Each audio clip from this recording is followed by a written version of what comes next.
And welcome to another episode of Almost Patriots, the podcast, not the jungle toy for kids. And as usual, I am joined by my two counterparts, Mike in New York and Elvis in Indianapolis. Let's move these motherfuckers around a little bit because... Woo! Mike, you need to move Ric Flair. Woo! Mike, man, you got that real short king energy going on over there. Yeah, you need to move your camera. So I've got that. I've lower. The whole. I want to see the whole mic. There we go. Yeah. All right, that's a little better. Cool. So yeah, now we're I've got the transfusion in 1080p, which should help too. Transfusion? Did you really? I thought you were dying. I had several double transfusions today after fasting for 72 hours. Oh, Mike, why don't you tell us? Tell us about your day. Where were you at? I was at my country club playing golf. I had the privilege of meeting a couple of individuals. DJ Daniels. He was Trump's special guest. He's a 13-year-old kid. For the record, who is not a DJ. He's not a DJ. No. His name is DJ. Very false advertising. He's got cancer all over his body, but he's a individual who's been he wanted to be a police officer, so he's been designated as a specialty police officer. The kid, he's 13 years old. Very, very nice kid. I met him today. I have the utmost respect for him. He's got cancer all across his body, and he took 1 million pictures with everybody around him. That's my day, though. Cool. That sounds, very, giving of you. It's not like I donated my time or money. I just met him and took a photo and had my godson take a photo with him. Can I ask you a question? Can I be real with you? No, you can't be real with me, but you can ask a question. Did they donate that shirt? Tell me you didn't pay money for that shirt. This is actually a shirt from Bethpage. I'm a big golfer, so Bethpage is a very good course. It's the U.S. Open course, I think, in 2026. I can't remember. Did you say you're wearing a woman's golf T-shirt? No, I didn't say a woman's golf T-shirt. Bethany Page. Yeah. It's a golf course named Bethpage, you scumbags. Oh, got it. Oh, well, this is another girl that just didn't call us back. Is that what it is? Yeah. No, that's Brittany or Brianna or Brickle from Twin Peaks in Indiana. Hannah also. Yeah, Hannah from New York. Shout out. No, that's your Hannah. Yeah, yours is Brittany? No. Brittany, Brickle, Brianna, one of those. She was hot. She had a sleeve tattoo and all. I was falling in love. Can't turn the mic down. Yeah. I love sleeve. I like the thigh tattoo. That's what I'm into right now. The tattoos on the thighs. Yeah, there's this girl who was incredibly too young for whoever she was with at the gym the other day. And she came out, and she was looking good. She had the thigh tattoo, and it kind of helped her out. And I was like, okay. I don't know, I like the thigh tattoos. I do too, actually. Oh, the hip tattoos that go into the thigh? Yeah. That sounds more like the rose petals. The rose petals. I think that's something they had at Popeyes. I'm not sure if that's like a trend or anything like that. I'm too much of a purist. I definitely I don't want a tattooed girl. So. Yeah, you like them all. Oh, I'm sorry. Excuse me. Handmaid's Tale style. Hey, man, Yeah. I can't help it. Chris wants the one that stays in the kitchen, that cooks, cleans, has no tattoos, prays every Sunday. Wow. Says his, yeah, that's Chris. Chris is an altar boy.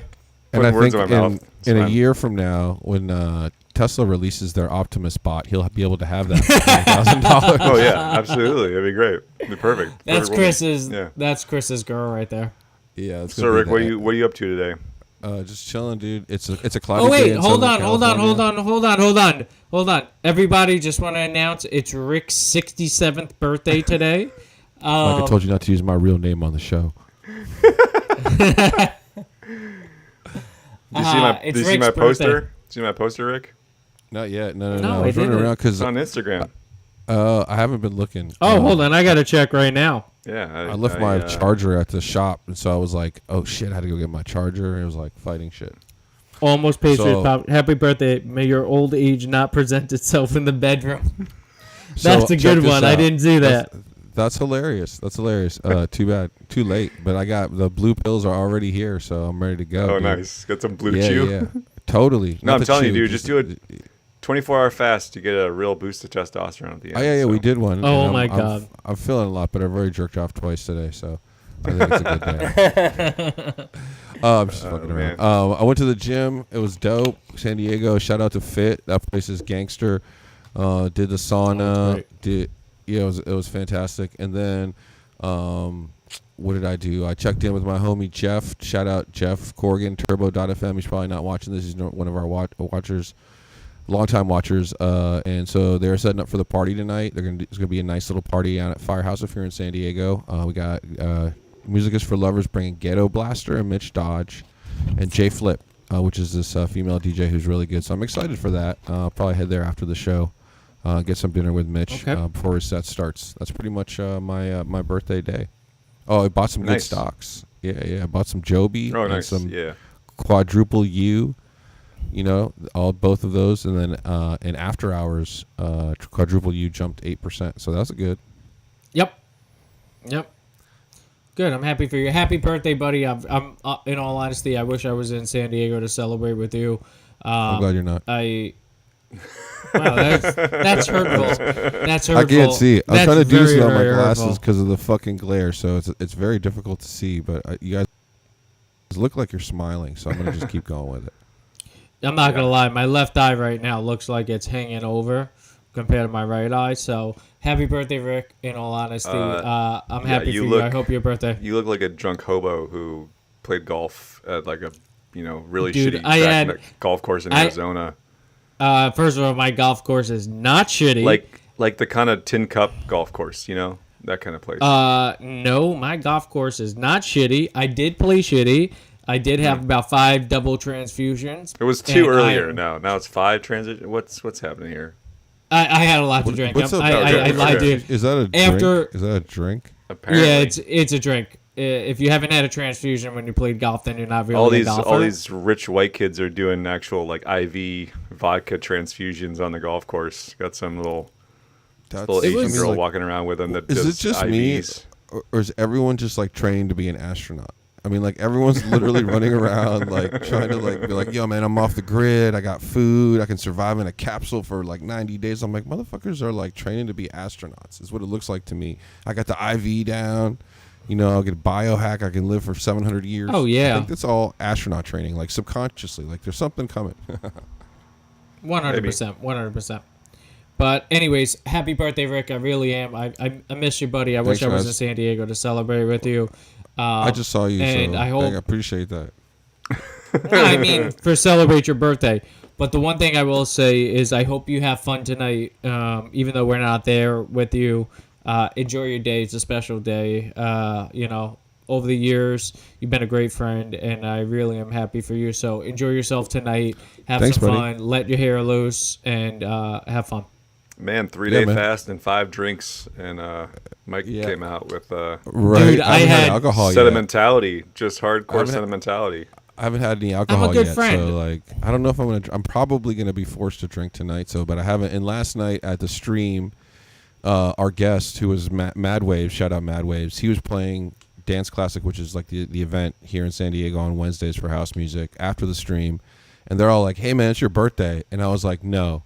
I went home at 7:30. I left before the stream was over because if I had stayed 30 more minutes, and it would have been over, completely over. You would have today. It would have been somebody else here in my place, being like, Ricardo can't make it. So I was good, man. I had a couple glasses of wine last night, but yeah, I'm scared. I think it's gonna hit me. If I have a Red Bull vodka, I'm gonna be like that guy on the dance floor. Woo! Dude, do me a favor. After a 72-hour fast, do not do what I did and have 5 transfusions. You are not gonna feel good. Tell me, did you dip? Did you stick that nasty ass shit in your mouth again? You dipped. No, I did not. I did not, because I was playing with some clients, so I couldn't. I think you want to rephrase that. I was playing golf with some clients. It's bad for me. Nice. I was playing golf with some clients, so I could not, and it's also bad for me. So for everybody who's watching this fantastically interesting segment here, we did a 72-hour fast this week on Monday to support Mike in his battle towards dwarfism. And so since no, I'm just kidding. Mike's really tall, by the way. No, so Mike had never done a fast, and Chris and I had some experience doing it. I know when he was in Saudi Arabia, we fucked around a lot. As far as when I was here too, I was experimenting with like kind of like what foods hit us well, and like what spiked our insulin, that kind of shit. But Mike hadn't, and so we supported him, and I'd never done a 72-hour fast, and Chris, of course, was like, yeah, let's fast for like a month, of being the Marine that he is, and I was like, okay.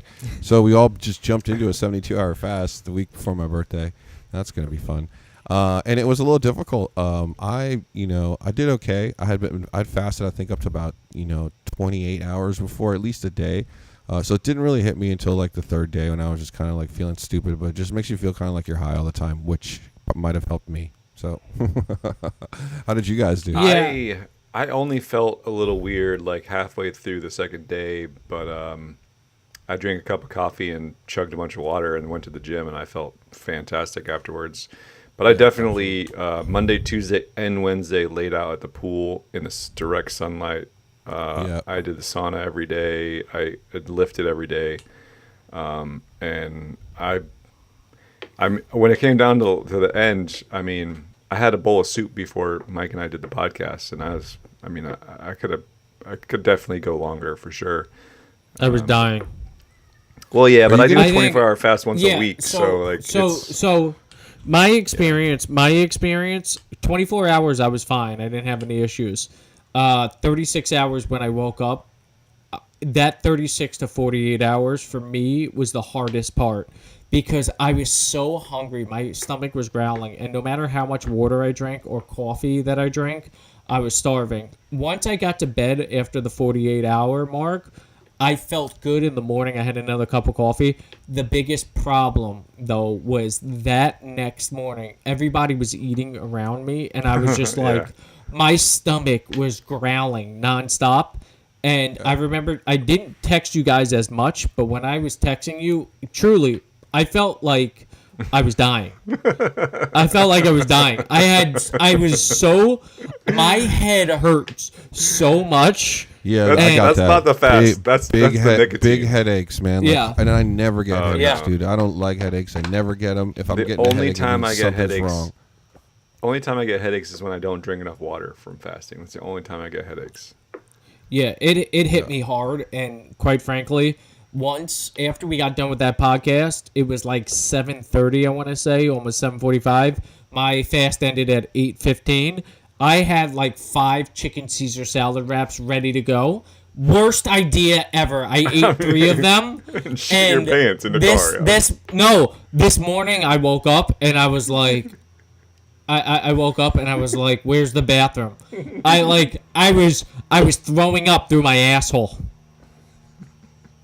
Yeah, I went straight to McDonald's. It was horrible. After I had like a protein shake, and then I went to McDonald's and I was like McFlurry and McNuggets, and I just like smashed McFlurry and McNuggets. Oh my God! And by the time I got home, I was already through my system. That's horrible, dude. That's like the worst, dude. To be clear, this is what I did. This is what you're supposed to do. I do not regret it. Do not regret it. So it was so good. I made soup, which, by the way, I put it on the simmer. I put it on the simmer before I went to work. So when I came back like 8 hours later, when I pulled into the garage, I could smell the soup in my garage. Like it, and like when I opened the door, it didn't like. It was just I was so hungry that I could smell the soup from like half a mile away, right? But then what I did, what you should do, right? Because no carbs, just protein and some vegetables. I went out and bought some kefir milk, which is high in probiotic bacteria. Okay, keep going with the story. I put a little bit of probiotic milk in the soup and then had 1 bowl of soup with some probiotics. It's supposed to kickstart your digestive system. And then we did the podcast. I drank some water, and then I ate after that. Like real food. Yes. Look, man, I don't fuck around. Me and Ricardo lived our life. We live life. You guys live dangerously. You stuff your face on a road trip. Dude, my stomach, my stomach was eating itself. Oh I had the 5 chicken Caesar wraps ready to go. I got through 3 of them. No joke. I felt amazing. I was like, oh my God, my stomach feels great. halfway through my ride your back body home. digest all the shit. Yeah, halfway through I got home, I realized my stomach was like reevaluating my decisions. I got to sleep fine. This morning I woke up and I was like, what is going on right now? I was like, this is going to be a problem. Then like that's when you... I mean, it explains everything, Mike, because I was like, what kind of state of mind would a human being have to be in to reach for that shirt and wear it in public? Shut the fuck up. Exactly the state of mind. It was the only shirt. It was the only This shirt he had left when he wiped his ass. He's the only thing he could see. He was blinded by... Dude, I'm not going to lie. Everything out of his closet, If I had clean all that shit up. If I had a pink shirt, that was going on. Like, literally, I'm wearing gray shorts right now. This shirt, I'm wearing a blue hat, doesn't even match with black shoes. Let me explain something. After I got off that toilet bowl this morning and I got in my car with a coffee, dude, I was dying. I got to my country. I got to the country club a half an hour early before my tea times to make sure I had enough time for the bathroom. That's how bad it was. I took you know, like those pills. I think my mic working perfectly fine. I think your headset's not working correctly. He's loud as shit. Yeah, he's loud as shit. Oh, let me check. No, it's coming through All my right. microphone. It is? All right. All right, keep going. Yeah. All right. Well, let's you're roll on a into... roll. You're on a roll, buddy. Yeah, you're on a roll. I was going to roll into the first topic and cut Mike off with the video. Really want to talk about your outfit. You can continue to talk about your outfit. Guys, did you know that the Bitcoin creator is frozen in a cryo chamber in Arizona? Did you guys know this? You had no idea? I think that's a lie. Know who the Bitcoin creator was. Yeah, I think that's a lie. So it's apparently not. Watch this video. There's a game called Space Quest 4 that came out in 1991. In this game, there is a coin that you can spin called Buckazoid.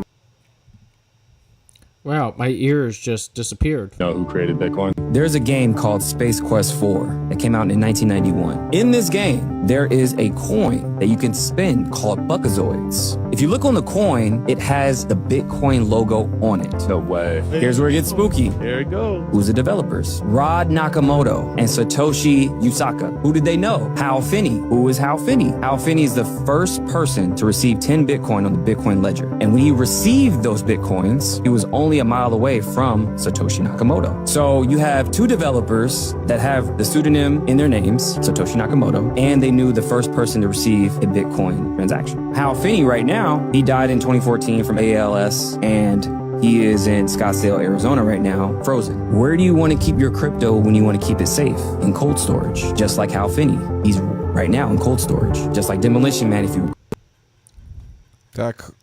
crazy Demolition Man stuff. So apparently the guy that invented Bitcoin, or the guy that first received, according to this Bitcoin video on the ledger. Yeah, I mean that guy looks very reputable, and so I trust anything that man says. It's a legit so, magazine, right? I think it's legit. Legit. Right. Yeah. So like this guy, he's frozen in Scottsdale. Of all the places to freeze, Scottsdale. I mean, it doesn't make any sense. It's really hot there. Yeah, it's got to be harder to keep things frozen, right? Yeah. But Encino Man was in. The cool part about Encino that, Man in Arizona, right? I mean, yeah, geez. Yeah. And if we go back to Demolition you do the cryo Man, thing? Well, if we go back to Demolition Man, it happened in fucking L.A. So why would you go to Arizona? I would do L.A. If we're gonna go with the Demolition Man, Wesley Snipes was in L.A. with Sylvester Stallone. I don't believe this. You're arguing Arizona. L.A. is where it's at. I think Wesley Snipes is in jail with P. Diddy for taxes or something. But anyways, no, Wesley Snipes. Wesley Snipes got out. Wesley Snipes got out. He's out he just there. Did a movie. Still got. Yeah, they're trying to do Blade. He owes back taxes. I think. Blade 7. Yeah, it's so this video is cool because it tells us, or like it propones that it the Bitcoin was created by these two developers who are the game developers for this game, and then the Satoshi Nakamoto thing actually works. And then Hal Finney, I think he was the financier. He was a pretty creative guy too. And so interesting that he's frozen in there. But I saw that and I thought that's funny. So you guys want to look that up? That's a fun one. You think he's got his Bitcoin on a USB in the thing with him? I don't know. Oh, 100%. He's probably got a dildo too. So would you would you guys do the cryo thing? You think that'll work? Would you, as opposed to death, cryo the fuck up and then see and wait whether like 30 or 40 years from now, somebody will revive you and cure your illness. What do you think? No. I would. I will go in the grave. I want my body. I want to donate my organs. I want to save humanity. I want to give it to a anti-ICE protester, just in case something happens to them. And then I want to go get my body cremated, and I want it to be my ashes spread, okay, over the hottest blonde in Los Angeles of Florida. That sounds very specific. So I hope you have all that written out. I would say it depends. That's in my will and testament. Depends what's going on. Like if I'm like, I don't know. I mean, like if you're Elon, right? If you have like $40 billion, then I'm definitely cryogenicking my ass. He's like $200 billion. Right. But if I have like 40, then I'm probably just gonna die. Like I'm not gonna be like, hey man, bring me back for $40. No, I'm cool. Like definitely it would depend on where I'm at. So yeah, that's tough. I mean, I think it's a pretty cool idea to consider that, in the future your brain could somehow be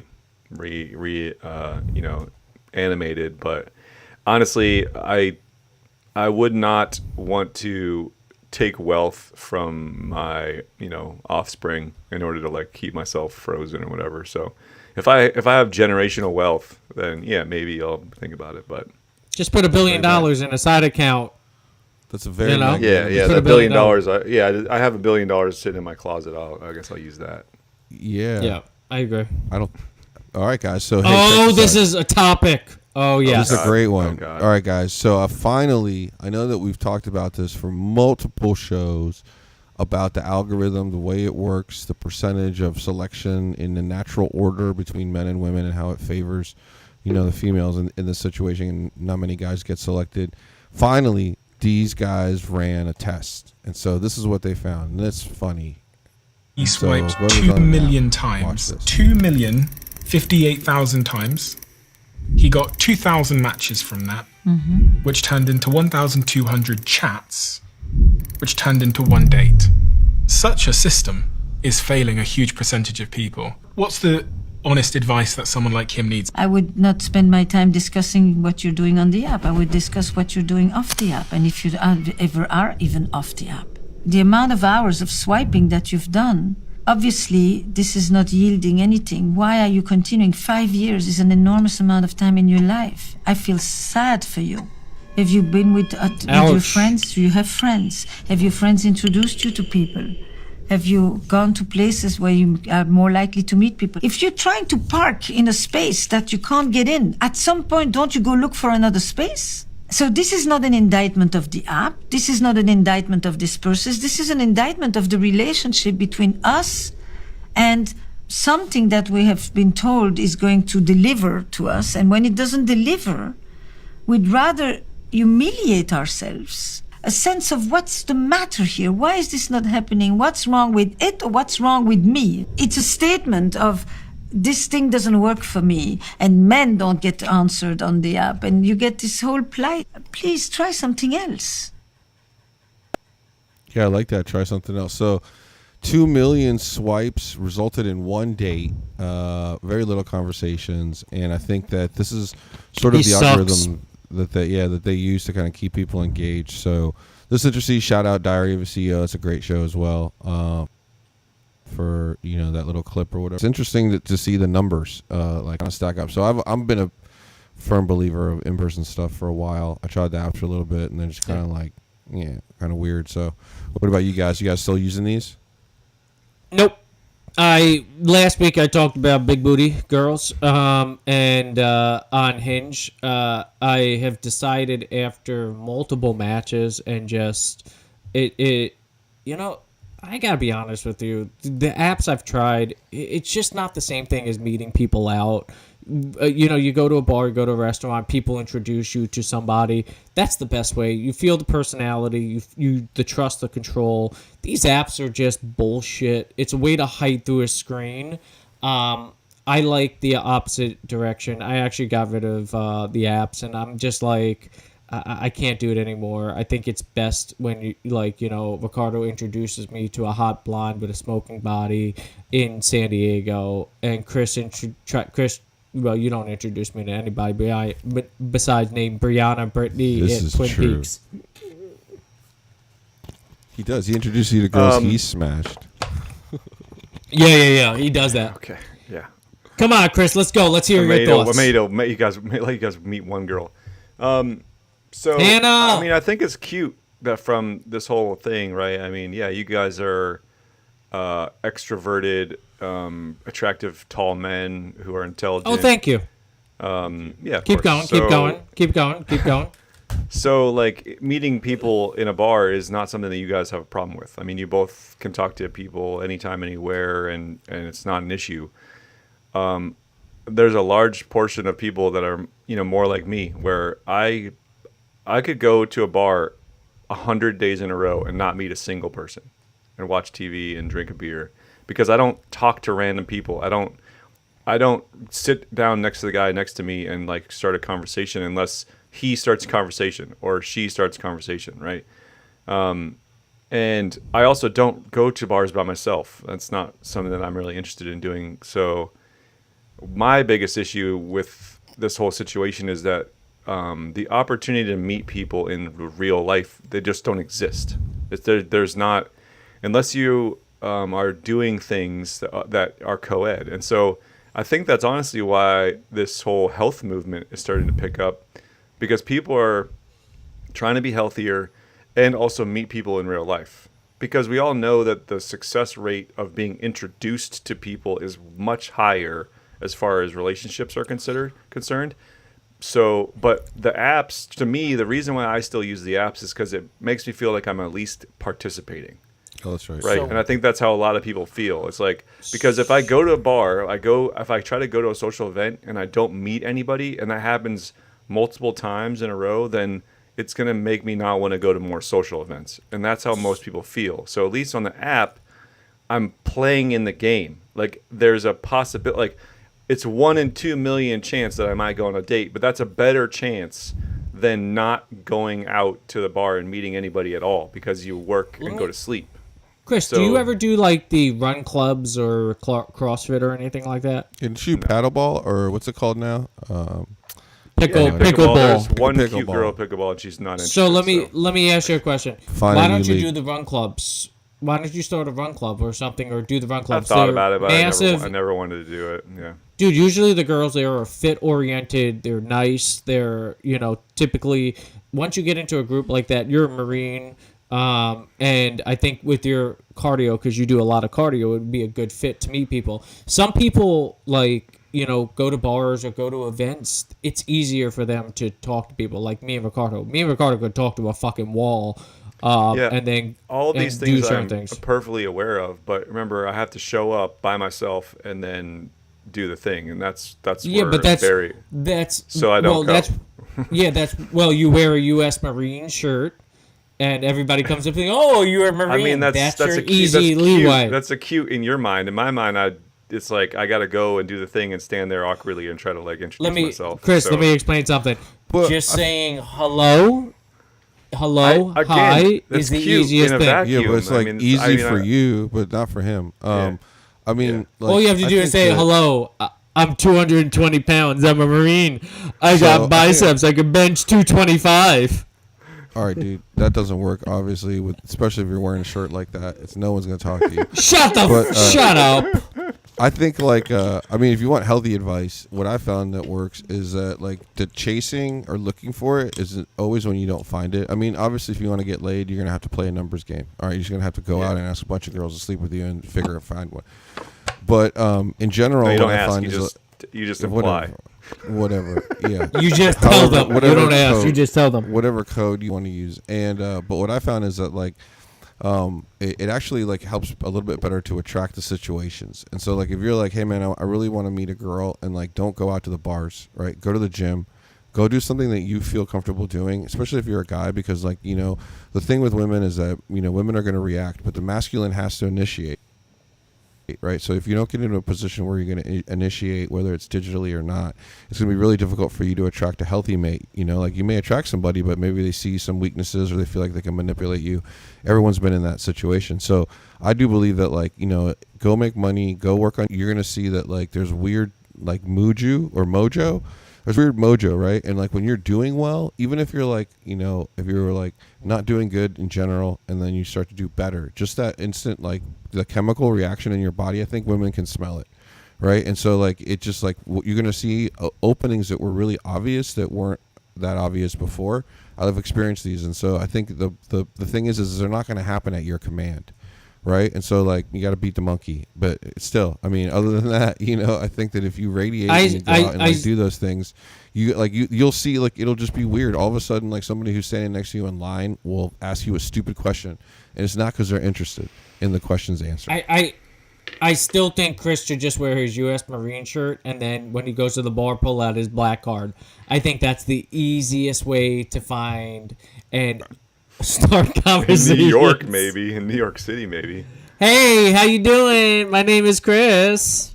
All right, Mike, tell us about this Apple. No, I'm not going to tell you anything. All right. Well, I'm not going to tell you. What the hell is Apple WWDC? It's Worldwide Developer Conference. Developers Conference. So this went down this week? Yeah, tell us about this. Yeah, so Apple every year has kind of like a couple of event shows where they talk about like the developers, like the new technology, new innovation, what they're doing with their phones. They've released products and stuff. They talk about the new operating systems. They talk about the new software, kind of the new maps, how they incorporate into Apple Watch, iPads, etc. Well, this year there was a how do I put it? The WWDC underwhelmed, to say the least.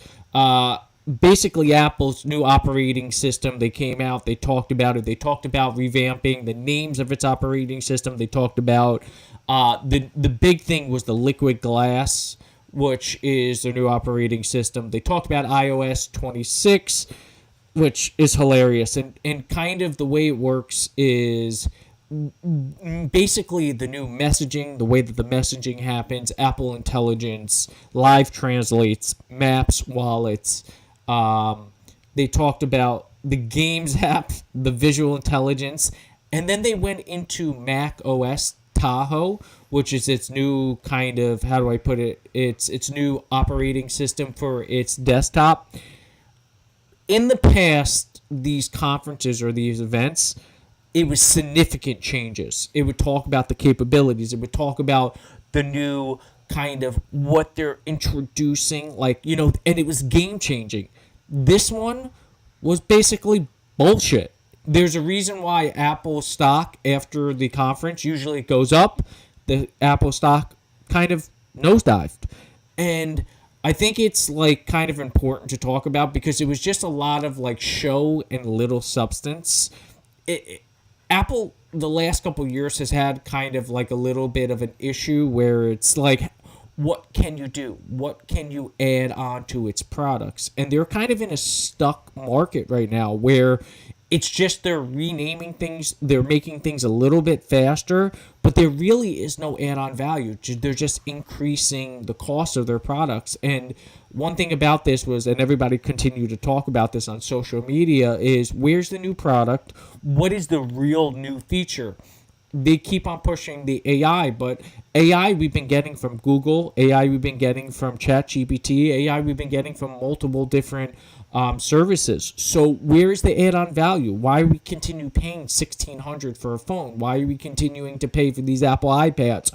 Why are we continuing paying for the MacBooks? Like, they keep increasing the cost, but what are we getting for it? Because all you're doing is just recycling products with a couple of add-ons, but you're asking for a ton more money.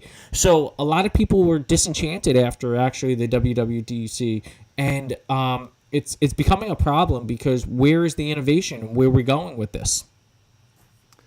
I've got two things. First of all, that name is fucking awful. Change it. That's the dumbest conference name I've ever heard in my life. It's like, what would Jesus do, basically? That's what I think of whenever I read it. Anyways. So I guess to me, like, do you think this is a sort of product of maybe like the new generations sort of having issues with creativity, or Yes. or is this just Apple doing dumb Apple shit where they just So Apple really has a problem when it comes to segmenting. So they are known for like kind of its products, right? The innovation aspect. The Right. problem is they haven't segued into other industries with their vertical growth. So they're staying true to software and they're staying true to kind of improving that software. But the problem is a lot of this software that they're improving is just show. It's not actual behind the scenes. Like, I'll give you a perfect example. When it comes to Apple TV, they redesigned Apple TVs like kind of like their mainframe, like not the mainframe, but the design when you go into the app. That's not really like a kind of Right, like yeah. innovative thing. So it's like it's called Apple TV OS 26, which customizes your viewing experience. Every streaming service does this. So I think the problem with Apple is you got to vertically integrate or you got to go into a new industry. They talked about doing, the ocular, like, visual intelligence. They talked about the Apple Car. They talked about doing certain things.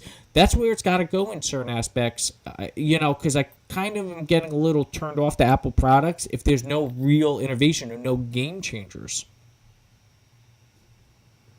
What do you think, Rick? Yeah, I think Okay. Apple's just dealing with supply chain issues right now. I mean, like we're doing this thing with China, and regardless of like tariffs and trade agreements, I do believe that a lot of these guys who are relying on manufacturing and relying on chips are sort of in this hot seat to sort of keep some of these inflated prices going. I think Tim Cook has done a really good job really churning out a yield from subscription services. This is something that Apple struggled with when it was just making great products. But I do believe that Apple is at a point of inflection where it needs to kind of take a whole new look at things. One of the things that I always found that I didn't like about Apple was they never figured out a way to make their products work together, right? So maybe think of Voltron style shit. What if my iPhone and my Mac turned into an even better computer or something like that? Give me a reason to buy all this shit. Let me get some synergy from some of these products. The iPhone is compact and it's really powerful. I always wondered why you needed a stereo in a car. Why couldn't you just plug it in like a CD and then it just turns into the operating system? Why do I have to Bluetooth everything?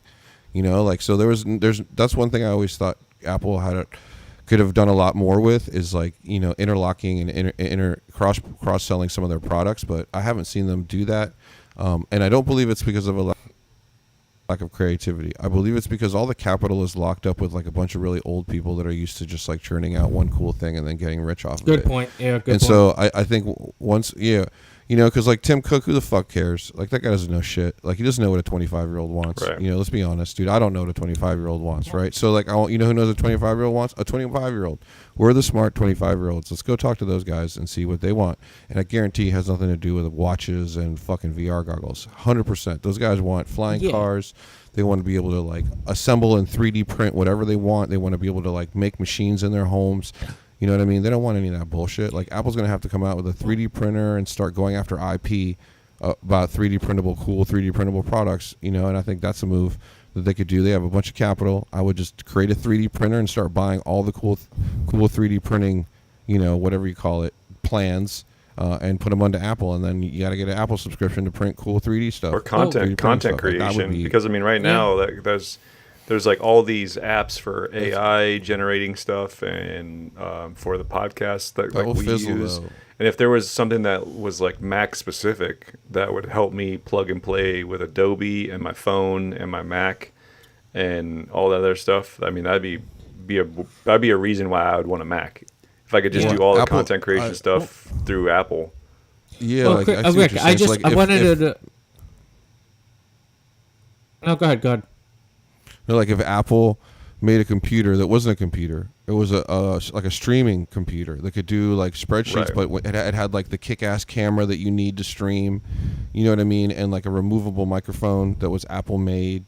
They partner with full Rode or package. whatever. Yeah, dude, and it all looks fucking cool, it's made from Star and Wars. all connected to my phone, and Yeah. I could basically do content creation I could use my phone that I could as a airdrop camera. to my computer. Right, Yeah. exactly. And like it So- all just kind of gets together. It's like a and full So, nice package. little- Yeah. Rick, I want to harp on something that you said because you bring a very good point. So Steve Jobs was the innovator at Apple. Tim Cook came in and basically was a planted CEO. I think that older generation is so stuck in their thought process. Well, iPhones, MacBooks are revenue, data control, like those are our revenue streams. Those have proven to be our revenue streams. Let's continue to harp on those and the innovation aspect or putting money or capital into other areas. They're always, how do I say, they're a little bit more restrictive. They're in risk that. adverse. Yeah, So risk adverse every- because they know it everything- works. Well, yeah, so they have a blueprint. If that blueprint works, then they try not to deviate very far from the blueprint because that's risk, right? And you have to build enough wealth so that there's no longer risk, right? And even then, they still tend to just stick to the same thing. Yeah. It's Well, I frustrating. mean, even if you don't Very demonize frustrating. them, I think that like even if you don't demonize them, just from like knowing a bunch of them, right? You know, it's just like I just think it's like a push-up, dude. You know, like if you spend your whole life like telling yourself, this is how you make money, it's really hard to stop thinking that way. So I don't necessarily Right. blame like a generation of people. I think all the generations before us built the world that we live in now. So we got to deal with it. I do think that there are some things that are just like happening so fast that even our generation are missing. Like I think honestly, like I would sell my Apple stock, maybe not right away, unless something comes out, and I'll tell you why. Because I think they missed the boat on AI. The privacy thing was great, and it floated really well, and then all of a sudden they're like, wait, we can't have AI and privacy. It doesn't make any sense. And so they missed the boat on that. I think they missed the boat on the 3D printing thing. I think they could have really got ahead of that. You know what I mean? Made it really cool. Yeah. I mean, nobody needs an Apple car. I don't want a fucking Apple car. I mean, like, I don't want a Gucci car, right? But I'll pay $5,000 for a watch or sunglasses. Yeah, but so, if like, you- I think you can't start off as a sunglass company and then make a car. Yeah, but if you have the capital, you can. Yeah, but if you have the capital, you can create a car. But- The same way Elon started Yeah, but as but that does. There's the car company, market now cap. he's a The market rocket cap for company. cars is not big enough to like say, oh yeah, I could just throw a car in there. Yeah, and but expect it's- to make money. There's but so it's a many. brand. Basically, to the point. There's so many other markets that have a ceiling that is like exponential, that is untapped. That Apple could totally go into with very little effort because they have all the software and the technology, but they're choosing to stay in their little lane because they own the market share. And there's way more opportunities out there. Yeah, but think that's the if whole point of AI the conversations. That's the whole If point of AI the conversation is they're not going out to those, and they Yeah. should. Well, yeah, but you Sell said your Apple cars. stock. Like, that's No. No, they What did- I'm saying, They what I was wanted to saying make an is Apple car. they wanted to make an Yes. Apple car, Yeah, it's and that was an ridiculous. option. Yeah. And I think their thought process was, okay, if we can make an EV car, we can make a car based on our brand that outdoes other cars, we can get market share. And my point to you is it depends on that car and it depends on what they bring out. I'm not saying it's going to be a successful idea, but at least if you're going to go down that route, at least release it or try it out. If it Well, fails, yeah, it I mean, fails. I think ultimately with the car play, that is what Elon did, which is what he basically told us, is that his car was a test robot. So all the software on the Teslas were just humanoid robotic stuff that he was testing out and developing, which is pretty brilliant in that sense. And so, like, if I think, I think if I was Apple, right, I would find a test bed myself. I'd make, a refrigerator, like something cool, dude. Something that's not, and then you can test the AI there on there, because I know that Apple wants its own robot. I mean, if people make robots, Apple's gonna want its own fucking robot, and that robot's gonna need to like do exactly what you guys said. Where like if I'm working on a computer and I'm like, okay, I'm working on a set of problems and I need to go take a shower, and I tell the robot to finish that problems, it doesn't need to like look at the computer. It already knows in the operating system what I'm doing, and it can compute the rest of the stuff for me, and then I can get into my car. It could be an Apple car, right? And then I can dictate the rest of the tasks that I need done, and to be processed in the processor locally in the car, and then moved into my office. That seamlessness, I think, is what companies are gonna start to really thrive for, with connectivity once AI starts giving us a little more of these autonomous options. How badass would it be if you could create a podcast with an AI bot sitting next to you? No, stop. Just stop. How badass would it call be it if they almost made a- human? Call it almost human. That's kind of cheesy. We could call it. Oh, that's a good idea. Yeah. All right. We should definitely try that. All right, so Apple sucks. Sell your Apple stock. What else we got? Change the name of your conference. No, It's stupid no. as shit. Your marketing director blows. Fact checking. What are we Fact-checking. doing here? So this, Oh my is, God. I think, This is so Chris is drives me tired nuts, of man. having. This is the problem just- with too much information. Go for it, buddy. So like this example was I was like scrolling through and it said that Caitlin Clark was suing the WNBA for this racist bullshit, right? And I was like, what, really? That's crazy. And then Doesn't sound like Caitlin. doesn't exist. It doesn't exist, right? If you like to do a couple seconds of Google searches, it's like, nope, not real.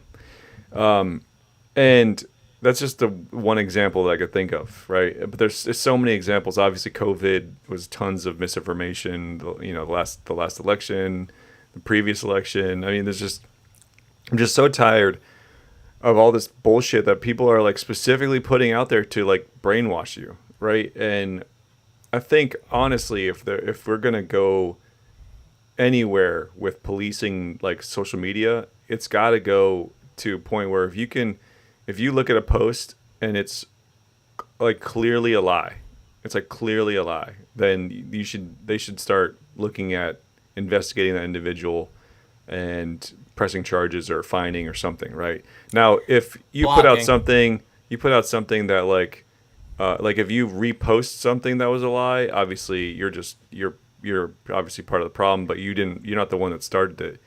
If you put out something that turns out to be, half truths or whatever, it's going to be much more difficult. But like when you put something out there that says something that is blatantly a lie, like what the shit? It's frustrating. It's a slippery slope, to be honest with you. I know. It's a slippery slope because you don't want to censor people.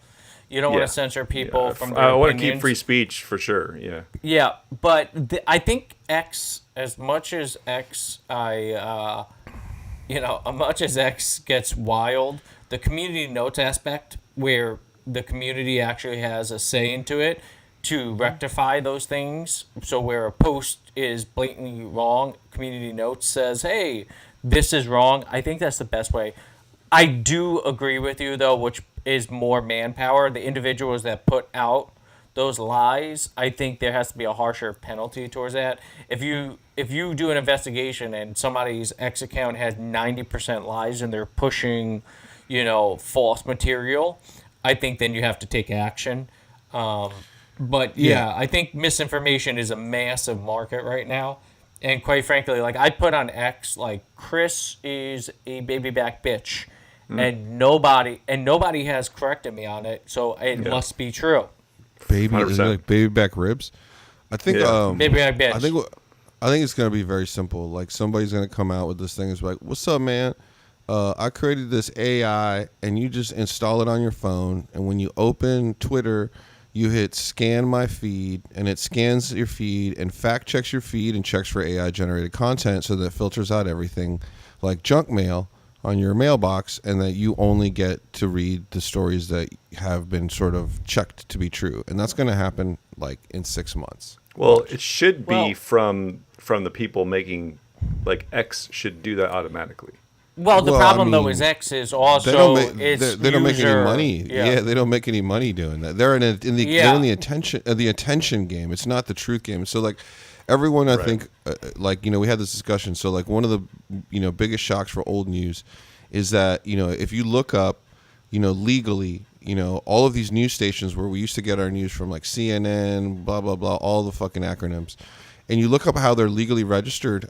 They're all legally registered as entertainment, right? Yeah, and so they're literally legally saying fiction, and nobody has told them it's not the truth, and we just have adopted it, right? And so like maybe I think 2 are accredited with where they actually have to have like checks and all the imbalances and everything, and so we let that happen, right? And so the game wasn't truth, right? And it became very obvious. The market spoke. Because of the way people's attention was working, is that truth wasn't what people were looking. What they were looking for is whatever fucking gave them the dopamine or whatever it was. And so now it's the attention game, right? And it doesn't matter how you get the attention. Once you get the attention, that's the dollar.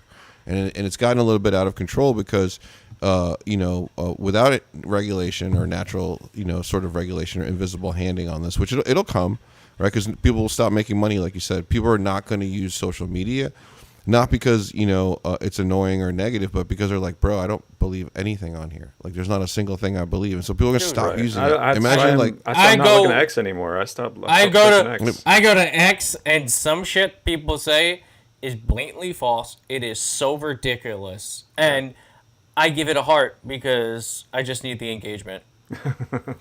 Yeah, it's fun. Well, we've talked about comedy. We've talked about this before. So I want to say it's Sullivan versus Times was the landmark one that gave corporations freedom of speech. And so before that, it was okay, right? You could be registered at whatever you want because you still were beholden to freedom of the press. But then once corporations were then held to freedom of speech, then now you could say whatever the fuck you want. The only people that are held to freedom of press are people with press badges. So actual individuals are the only people held to freedom of press standards.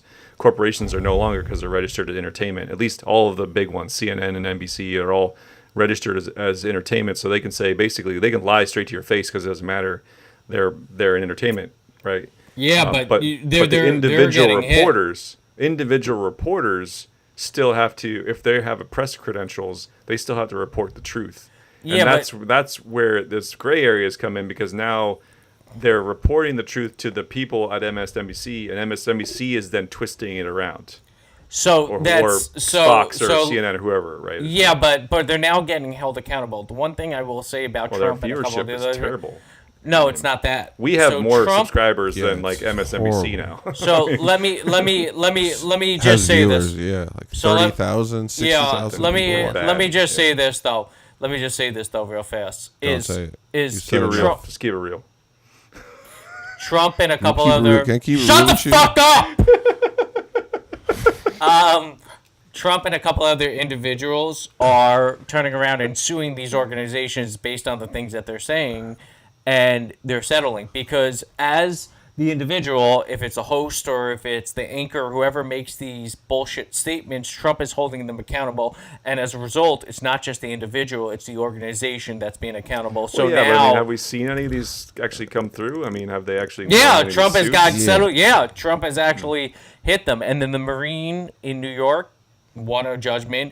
There's a couple of ones that are going to trial now. So there's actual movement going to it. So now there's a reason why some of these organizations, especially like CNN, they have Republicans on. They correct individuals so that they don't get sued. I don't know if you guys watched The View recently. They are literally on the air. No, I don't watch I don't watch The View, but there's clips about it. Okay. On the air, Legal has told some of the hosts that they have to correct some of the statements that they make so that they don't get sued.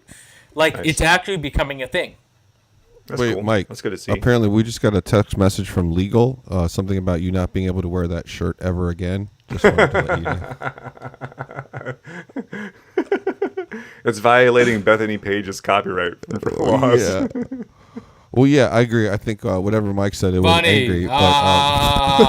Funny. I mean, let's. It's your birthday, so I'm gonna let it go. Obviously, clearly letting it go. I'm going to let Elvis talk a little bit about masculinity here. All right. So we decided that we're going to end the leadership segment. Maybe we'll come back around to it later on. Leadership. Switch it up. We're going to switch it up from leadership to masculinity. And Ricardo and I spent the weekend a couple weekends ago in DC, hanging out in the hot tub in the sun at the gym, doing manly shit, and holding each other's dick in each other's hands. Yeah, that kind of stuff. Well, realized that, while I haven't always been good at being in my masculine as a man, I have been surrounded by it by being a Marine for 20-something years. And Marine I have... Again. You're the one that brought it up earlier. Well, so I have some experience with, seeing a lot of very masculine men that are very not the toxic kind, like the real guys. So I figured I wanted to share that with everybody and share it with you guys and have a conversation about it. So The first one is going to be about not apologizing for trivial bullshit. Okay, so examples would be like somebody calls you and you miss their phone call, right? And like, let's say, a couple hours goes by and you're like, oh shit, I didn't see the call. And the first thing you do when you call them back is like, oh, hey, sorry, I missed your call.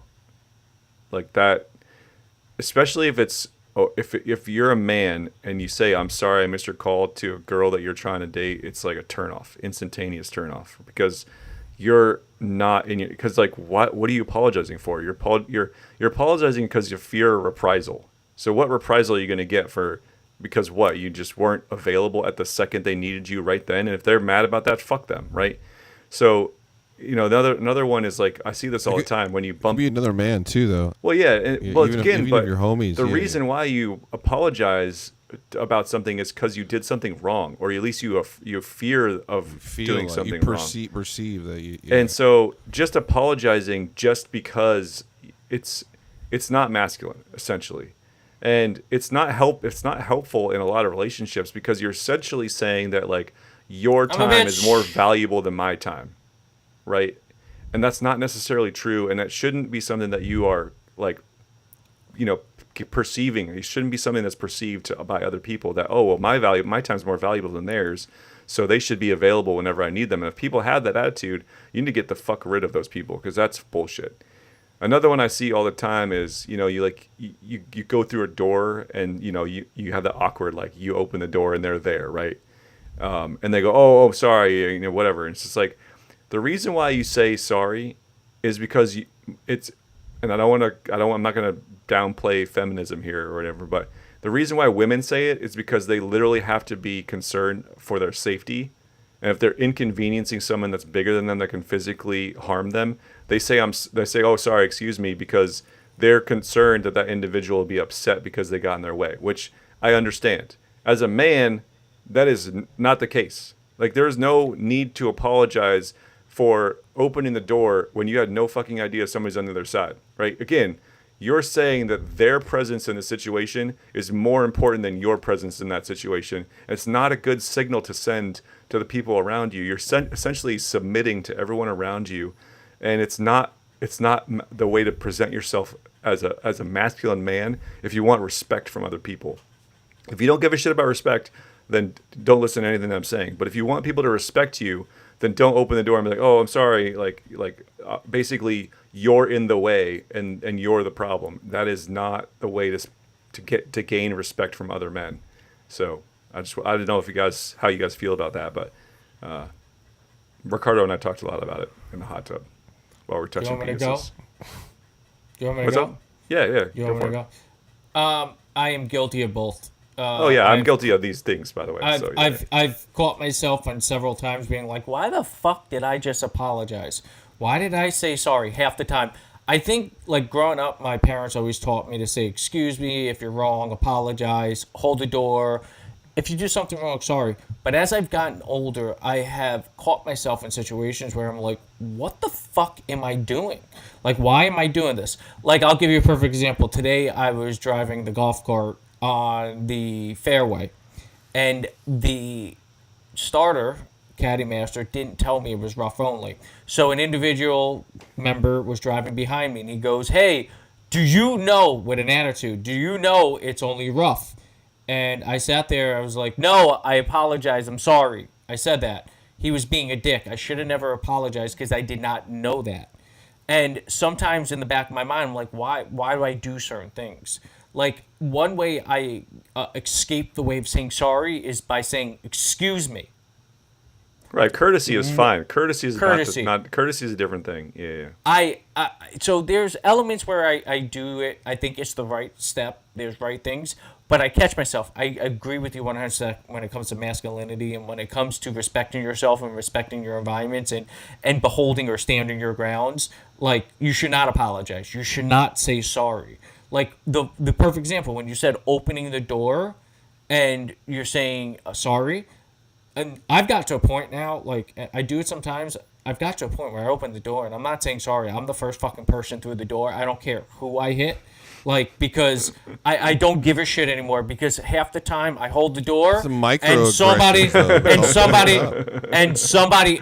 and this is the problem, realistically. I hold that door for somebody and so they don't say thank you. So now I've gotten to the point where I'm not saying sorry. I'm going to fucking bull rush somebody going through that door.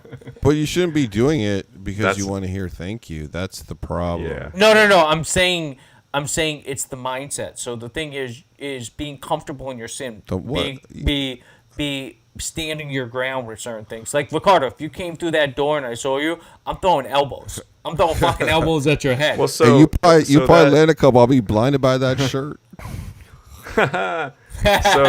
Well, he's also shorter than you, so he's gonna have to jump to hit Good in point. the face, Good point. Not by much. Well, no. So that's a different problem, right? So not having people respect your position and then feeling retaliatory is not masculine, right? It is.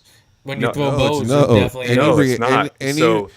Any reactive thing that you do is not masculine, which is why it's not okay to be a dick or to like throw a tantrum or to get violent. If you open the door for somebody and they don't say thank you, reactions. Yeah. Okay, we just turned this from masculinity to mic therapy session. So of course. Thanks, keep going. Well, no. So like, if you open the door for someone and they don't say thank you, that's okay. Fuck them. Move the fuck on, right? No, you know what I do? I kick their leg so that they trip over each other, their ankles. That's being a little bitch. Like, look, literally, man, and I mean that that the nicest way, but like, you're being a little bitch, right? That's what little bitches do, right? Because so I get them in a chokehold. I get them in a chokehold, and I take them down to the ground, and I say tap now. I'm saying that's what little bitches Mike, do is they wait till your back's turned and then they trip you because they know that in a stand up fight they don't. What about a chokehold?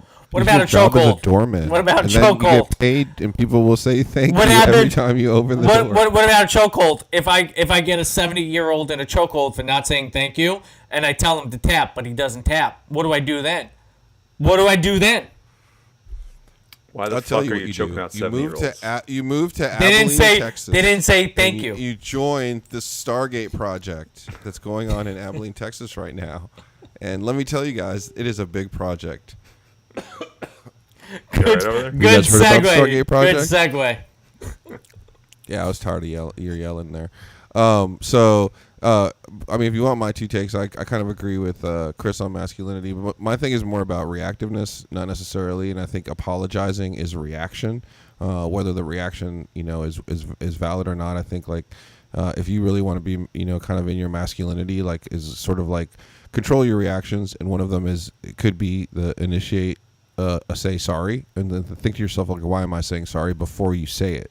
That's masculine. Thinking about it, controlling your reaction, processing. Don't just jump on your emotion or your gut. We're not at war unless we're at war, But as a man, I think everything around you is sort of jumping and doing things instinctively, and your job is to sort of find your zen in that chaos. And if you can do that, then you won't need to say you're sorry. Just kind of be floating around in your masculinity. Yeah. How about the Stargate project in Texas? It's really dope. So, Padre, man, dude, those fucking drinks are really hitting you hard, buddy. I said Stargate. You're just the fucking. You said Stargate Padre. Project. This guy. Fucking drunk asshole over here. So this is something worth looking at. Are you done with this guys. podcast? Yeah, we over yet? Yeah, we should be. So if you want to know more about this, all the information I got was based on a series that Emily Chang did called Circuit on Bloomberg TV. It's really good. I think it's like an hour and a half episode on the Stargate project. It's really interesting, and you guys can look it up. It's free. And so she goes out there and she talks to all the stakeholders, most of which are Sam Altman and all these guys. And so for those of you who don't know what the Stargate project is, it is a huge initiative, $500 billion with about $200 million to $300 million coming from SoftBank investment in AI development and infrastructure here in the United States under the new administration, is partnering with a lot of huge companies, nuclear companies, power companies, Oracle, NVIDIA, of course, is there, OpenAI, Sam Altman's heading that department, a couple other smart dudes that are on there. And they're doing this in Abilene, Texas. And what they're building is, I want to say it's an 8-building structure. And each building is going to house more GPUs or graphic processing units, and these are the chips that sort of power AI, then I think are available right now. And so we're talking about this enormous sort of compound. It's going to use a gigawatt of energy. They're going to have their own substation and station there to produce the energy directly for the plant, which is an interesting thing because if we're going to need more of these plants, right now they're getting it from the power company, but these nuclear plays, these SMRs and all this type, it makes a lot of sense. And I just saw also that another AI company, chip company made a huge investment in Idaho, and along the backbone of providing chips to sort of the Northern Virginia, D.C., Silicon Valley there of information as they sort of upgrade their systems. But back to Texas, Stargate is this huge project. It's pretty insane. Like I said, most of it I found on Bloomberg. One of the crazy things is that there's a couple of things that can go wrong with this. And so we're talking about this huge sort of like AI brain that we're building. And so like I just wanted to jump into the pitfalls, and that's really what the most interesting. So I think there's two things that could go wrong with this, and I want to get your guys' points of view on this. All right, so like one, they have a create AGI, which is sort of generative AI, which means it doesn't need us to tell it what to do, and it can kind of sort of create, move around. And then it decides that, it needs more data centers and it tells us how to make money and them cheap and survive. And then all of a sudden when it doesn't need us anymore, it's just like, all right, man, no more humans. All right. I think that's a very probable. Okay. I'm not saying it's going to happen, but like Terminator. I'm not talking about the imagination of human beings, but if you look at some of the shit, like some of these, when they leave these fucking things alone to talk to each other, it's never good. They're never like, hey man, we were alone in this room together when two AIs talked to each other, and they're like, and we came up with the perfect utopia for human beings. No, never. It never does that ever, and that's a sign. If that was your girlfriend, dude, you would dump her. So I think that's one of the possibilities. The other thing is, and I know you guys know this, at CERN, which is like this big, fallopian tube looking thing, and they stuck in Europe, and then they like spin around the atoms and they collide them together. And so who knows what's going on there? I've never been there. Creating the God particle. Obviously, but yeah. They've done some smashing there, and not the kind that you think. Mostly like subatomic. And so the other thing is like really these guys create AI or something, and then it fucking turns that power station into like a portal. And like you talk about like all the bad guys from He-Man come to the other side. So those are the two things that I think could possibly happen, guys. Do you have any other scenarios? Skeletor is Skeletor. We're going into another we're going another like dimension. Not friendly. Like, hey man, we just turned this motherfucker on, and then 10 minutes later, like Skeletor and his homies are here, and I'm like, this motherfucker, dude, right? That's how Hellraiser was created. Got it. I think obviously. No, Chris, go ahead. I saw you ready to talk. Damn. No, I mean this is kind of cool. I'm all on board. My only concern is right now the supply chain doesn't support the current chip demand, so I don't know how they're going to come up with enough material to make 8 buildings worth of processing power. I mean TSM out there in Taiwan is it's churning shit out, and it's having a really hard time keeping up because there's not enough material. I know there's some companies internally in the U.S. that are coming up with trying to create enough silicon for the demand, but it's still tough road ahead. And then it's got to make it all the way to Taiwan. Until we can make our own chips inside the contiguous United States, we're going to be in trouble. AMT's doing really good. They're about to launch some really cool stuff, and I think this could be one of those things where, like, so everybody wants to make money. Right, and so nobody makes money if the stock goes up gradually over like 7 months or a year, right? People make money if the stock goes up in 24 hours. And so this could be one of those things where a lot of people are either holding back supply or not really talking about numbers, and all of a sudden uranium and silicon, boom, some sort of windfall happens, and the administration says, by the way, we discovered that Oregon is actually one gigantic, or whatever, like some shit like that. And then all of a sudden all those company stocks go through the roof, everybody gets rich, and we're ahead of the race. So I do believe we're going to have one of those moments. So if you're not invested in any of those companies, any of them, NVIDIA, Oracle, any fucking power company, any uranium company, any processing company, any of that stuff, any nuclear power company, get in there. This is a race, and I'll tell you why, Mike, I don't mean to cut you off, this is what's happening. If you've watched Star Wars, the Drone Wars, right? Or Clone Wars, This is what's happening right now. And so the governments in the world, the United States and China, right? They're like, okay, the first people to have these autonomous robots that can kill each other, they're going to dominate war, and they're going to run the world. And so that's what they're thinking about. Like, they're not thinking about the economy or extinction level events or Russia or Ukraine or Israel or any of that shit. They're thinking about whoever has the first, and in order to do that, you have to have AI. And so the United States and China are racing to create the first autonomous robot. So AI army. Yeah, you got it, bro. It is Clone Wars. That's all these fucking guys are thinking about. These guys don't have anything else to think about. Well, yeah, China. Sorry. I just want to say this: we're not financial experts. That's where we think the market's going to go, and that's where we're going to look at. Yeah, fucking lawyer. Yeah, so the whole thing is, look, that's what we think the market's going to go. I agree, Rick. I definitely think there's going to be a huge market for that, especially with all these companies. I definitely think, based on everything you see, AI is coming. All these companies, nuclear energy, there's executive orders now from Trump that's pushing those to go through because we need the power, we need the energy supply. All these supply companies definitely have to provide materials. They have to do this for the expansion, for the growth. So you're definitely going to see all of these come true. Going back to your original point, though, there is definitely a concern. I think when you throw AI agents, when you're talking about AI, them controlling themselves, I think you get into a little scary area. There's a bunch of robots, I don't know if you've seen in China, where they're supposed to police themselves, but unfortunately they somehow control themselves to release other robots from facilities. I think it's a scary road that we're going down. I think there needs to be oversight. I think so bad. Yeah, I think there needs to be a little bit more oversight. I think when you let one industry run because you're trying to have it grown, you see it as the next growth phase where you can have an advantage. You still need oversight. You still need to see what's going on. You need to control certain things. So overall, I definitely think Stargate is a good project, but I think there's a little lack of oversight regulation that you need to look over and exactly what they're doing.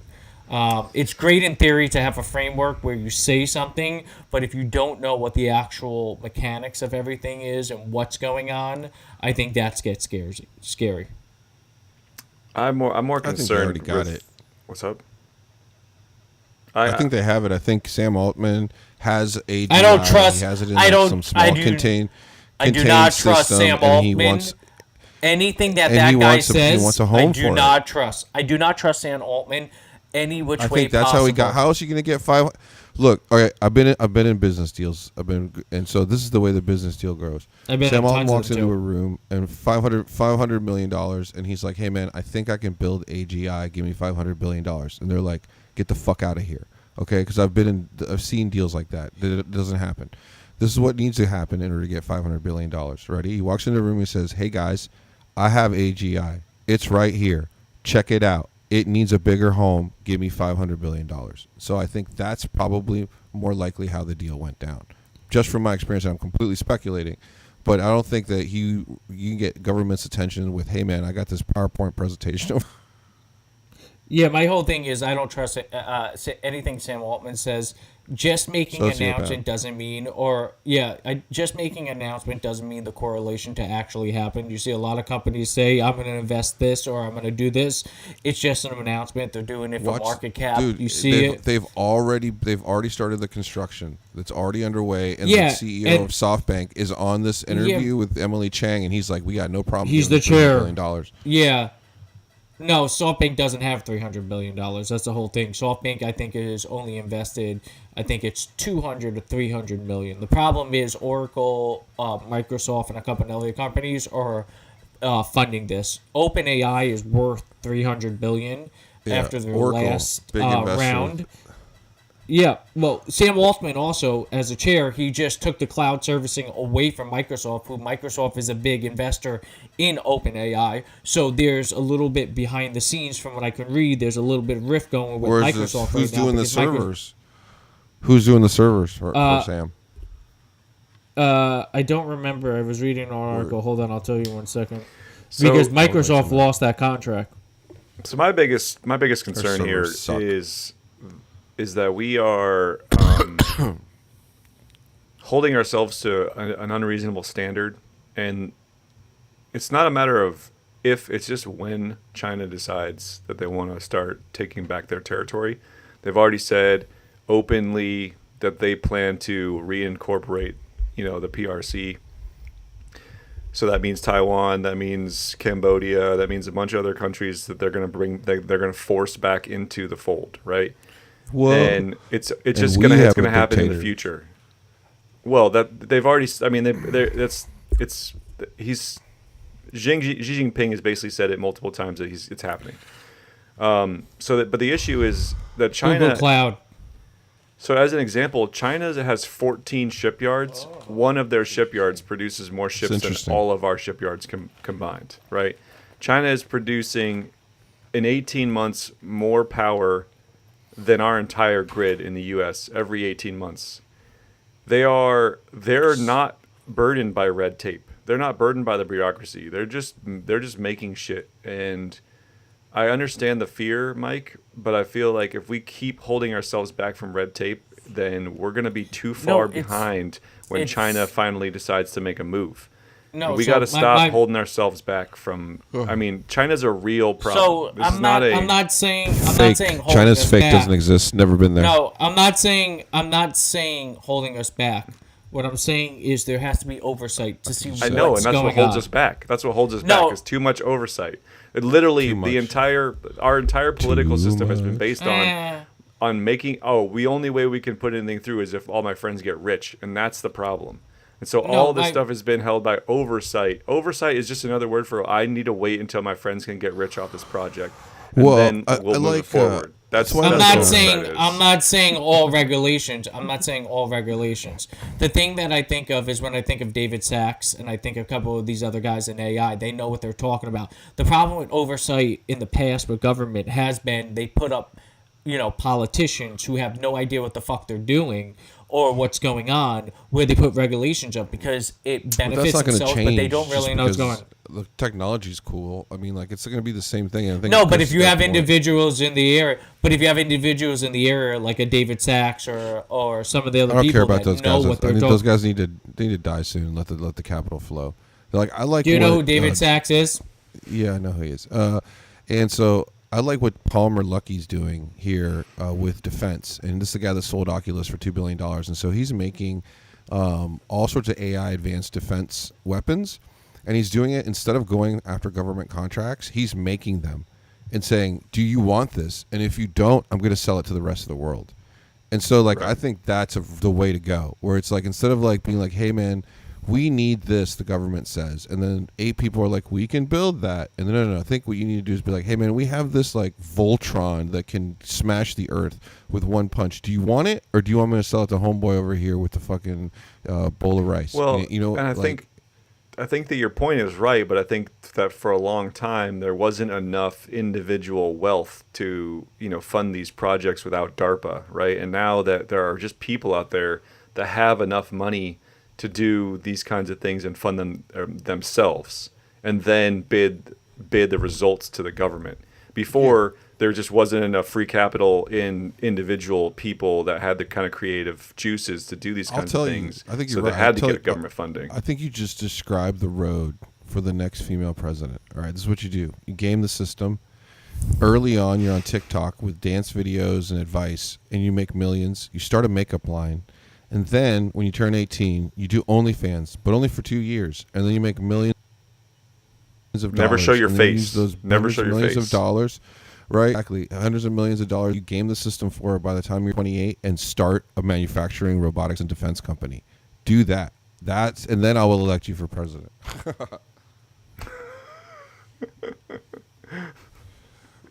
Because, that's the game. You heard it first on Almost Patriots. That's the map. We just created a map for the next female president. Yeah.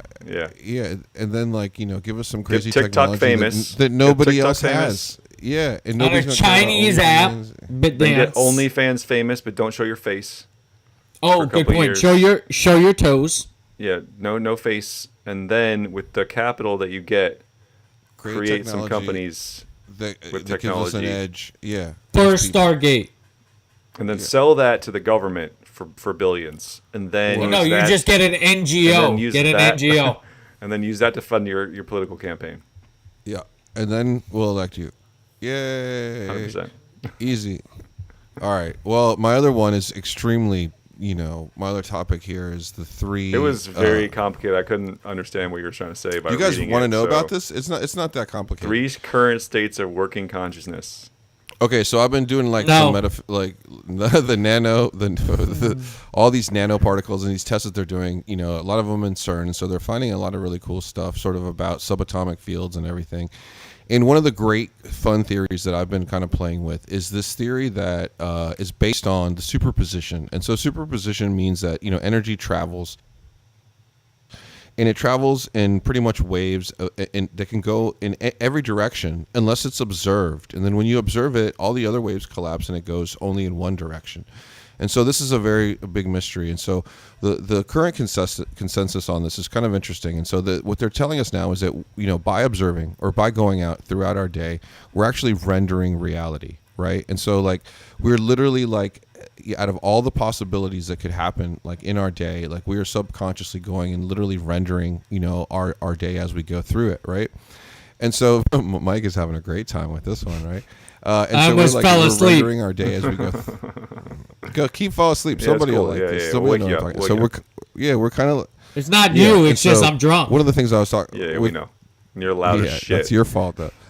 And so one of the things that Chris and I were talking about was how the law of attraction isn't necessarily a law of attraction, and they're finding now with some studies that basically your thoughts generally electromagnetically influence your surrounding. Right, whether you're sitting next to an unproductive person or a negative person, you suffer, and so there's sort of this correlation there.